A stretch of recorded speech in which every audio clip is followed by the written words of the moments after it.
São 6-1. Sejam todos muito bem-vindos. Pedro Moreno, boa noite. Tudo. Boa noite.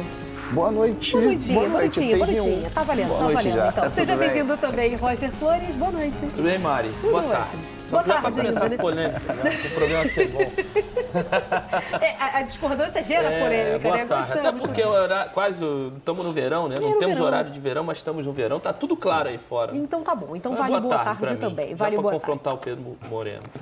Já tivemos a primeira, hein? Bom, acabamos de assistir, então, Flamengo e Philadelphia Union. Primeiro, o amistoso dos dois que o Flamengo faz nos Estados Unidos, né? Numa temporada de 13 dias para a sua pré-temporada. Esse é o nosso primeiro tema. Um gol de Pedro de pênalti e outro belíssimo de Cebolinha. Que eu vou aproveitar a deixa da entrevista dada a Lívia Laranjeira, ali no final do jogo, para render aqui o tema. Ele fala, olha... a gente vê companheiros de altíssimo nível na disputa por vaga. Então não pode dar mole, não, porque a Lívia brinca, não quer deixar o time mais, não pode dar mole e tal. O Tite, desde o final do ano passado, manifesta uma preferência pelo Cebolinha. Tite que, no ano passado, já começa a trabalhar a temporada 24 do Flamengo, né? E ali ele já dava sinais de que o Cebolinha era a peça certa no time titular dele, certo, Moreno? Dá para se preocupar, o Cebolinha?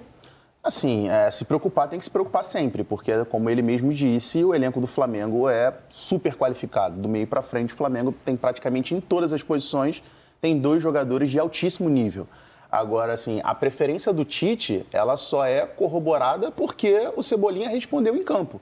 Porque o Cebolinha, na segunda metade da temporada passada, ele começou a jogar o que se esperava dele. Porque se o Tite tiver a preferência dele, vai colocar ele para jogar. Segunda mas se ele não metade, render... não, com a chegada do Tite, né? É automaticamente com a chegada do Tite. Eu acho que tem assim, a memória daquela Pra Copa mim, a América. maior metamorfose do futebol brasileiro é o Cebolinha depois que o Tite chega, né? Você chama de metamorfose? Ah, cara, eu Por acho que que... não volta a ser aquele da Copa América que o Tite já Então, conhecia, mas de aí confiança? o Cebolinha era uma borboleta maravilhosa no Grêmio, né? Isso. E foi na seleção nas mãos do Tite. Aí quando ele vai pro Benfica, aí nesses primeiros...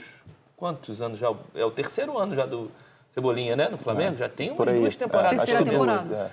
Ele voltou a ser lagarta, né? E tava dentro do casulo ali, todo mundo, será que volta? Será que volta? E não voltava. Aí o Tite chegou, desabrochou, quebrou o casulo dele, voltou a ser a borboleta bonita que todo mundo esperava. Por isso que eu falo da metamorfose.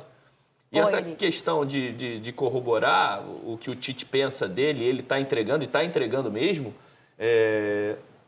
o Tite, à frente da seleção, já mostrava uma preferência do Cebolinha, né?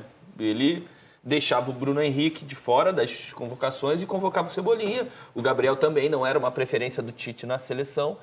E ele respondeu. Então, cara, o que o treinador mais quer dentro de um elenco é quando ele tem as escolhas particulares, porque é uma escolha particular, o Cebolinha, e quando essa escolha particular, dentro do campo, responde e não dá nenhuma margem de discussão, né Pedro? Ele sabe que foi o que ele falou ali na entrevista. Ele tem que se manter no altíssimo nível sempre. Porque o reserva dele hoje, que é o cara que está ali de olho na posição dele, é o Bruno Henrique.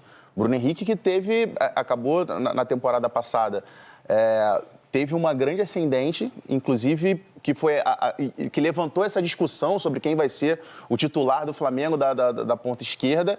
E aí o Bruno, que foi até inclusive no momento em que o Bruno Henrique é sinalizada a renovação dele de contrato com o Flamengo, e depois o Bruno Henrique tem uma queda de novo na reta final da competição e acaba casando com esse crescimento exponencial do Cebolinha. Então ele sabe que não pode dar nenhuma brecha. Isso vale para todas as posições. O Pedro é a mesma coisa, com o Gabriel. Ali atrás, agora no meio-campo, você tem Gerson disputando posição com De La Cruz, o próprio Pulgar com o Alan. Todo mundo sabe ali que não pode piscar, não pode dar um mole, porque senão perde a posição. E, obviamente, quem gosta disso é o Tite, né? É o Tite, o torcedor do Flamengo, porque sempre vai ter um problema desses agradáveis para poder escolher entre 2 grandes jogadores. O Tite falou muito em 2 por posição, né? Assim que chegou, né? Que é trabalhar com 2 por posição. Então vamos começar com o Pedro e o Gabriel. Gabriel Barbosa? O Gabigol, né? Como vocês preferirem.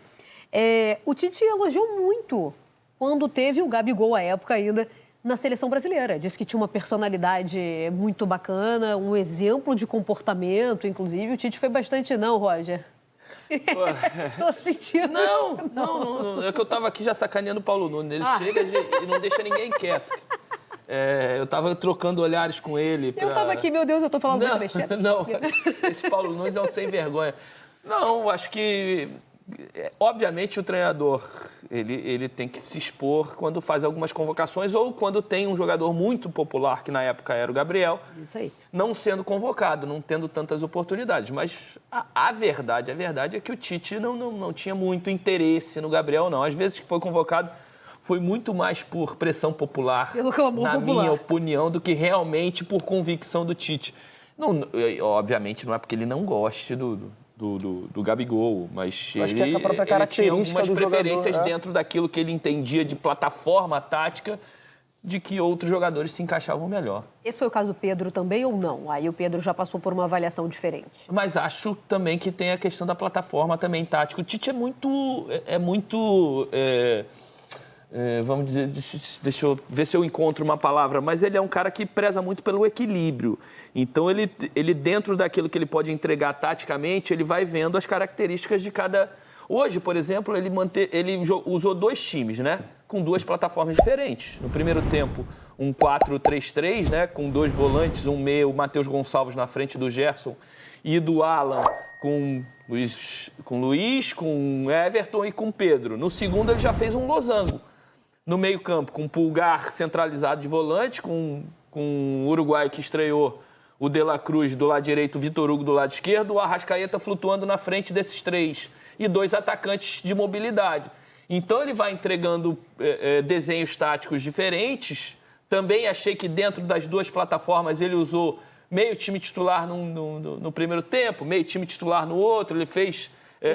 uma dança ali para não dar claramente o que ele está pensando, nem de plataforma tática e nem de time titular do principal 11, para deixar a gente aqui quebrando a cabeça, né? O Roger e o Pedro Moreno, o Paulo Nunes e o Paulinho Vasconcelos vão estar lá no troca de passes, vão fazer o jogo. Deixa eu quebrar a cabeça deles, que eles estão loucos para falar, o 11 titular é esse e a plataforma tática é essa. Ele misturou tudo. Ele fez uma plataforma no primeiro, uma plataforma no segundo, ele mesclou titular no primeiro, titular no segundo, e a gente vai aqui tentando analisar.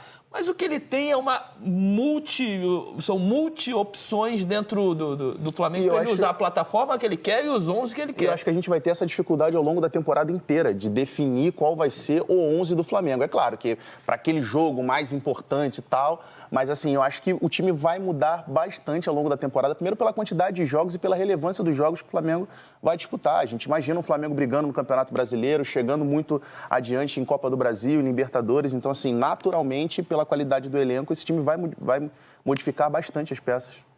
Perfeito. O Flamengo com seu time principal nos Estados Unidos, portanto, né, fazendo aí a sua pré-temporada e logo após a vitória do Flamengo sobre a Philadelphia Union lá na Flórida, na pré-temporada, De Arrascaeta concedeu uma entrevista na Zona Mista, falando que um pouco de jogar sobre o De La Cruz e a importância da pré-temporada nesse começo de ano. Vamos ver o que ele falou aqui. Eu e o Nico De La Cruz já nos conhecemos há bastante. Na seleção nos encontramos com mais frequência. Sabemos que precisamos jogar juntos. Juntamente, o que fizemos hoje foi um jogo bem importante para começar a pegar ritmo, já que estamos em 2 semanas de trabalho muito intenso. Então, com certeza, precisamos de pernas para a temporada inteira e esses amistosos serão muito importantes. De Arrascaeta falou um pouco aí sobre o que é jogar do lado do De La Cruz, falou que é muito importante. O importante dessa pré-temporada aí, sobre o time todo, a preparação deles para o ano todo, né? E o próximo jogo do Flamengo será no dia 27 de janeiro, às 15 horas, horário de Brasília, contra o Orlando City.